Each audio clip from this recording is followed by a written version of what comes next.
IL টি-20 ক্রিকেটে অবশেষে অভিষেক হলো বাংলাদেশের অন্যতম সেরা ফাস্ট বোলার তাসকিন আহমেদের। নিজের প্রথম ম্যাচেই 4 ওভার বল করে তার বোলিং ফিগার দাঁড়ায় 39 রান, কোনো উইকেট নেই। সংখ্যা হিসাবে একে একদম খারাপ বলা যাবে না, আবার খুবই ভালো পারফরমেন্স নয়।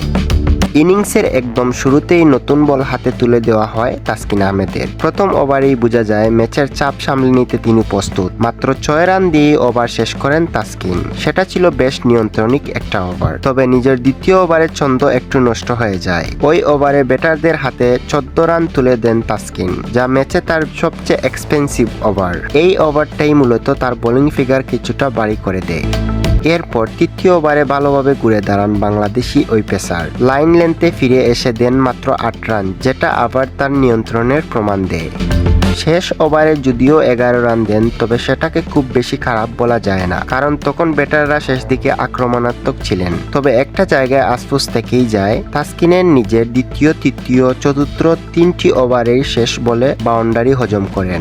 এই শেষ বলগুলো যদি একটু ভালোভাবে শেষ করতে পারতেন, তাহলে তার বোলিং ফিগার নিঃসন্দেহে আরো ভালো হতো। এই ম্যাচে তাসকিন একটি স্লোয়ার ডেলিভারি ট্রাই করেন, যেটা ব্যাটার পুরান একেবারে বুঝতে পারেননি। সেটা ছিল তাসকিনের আজকের দিনের অন্যতম সেরা ডেলিভারি।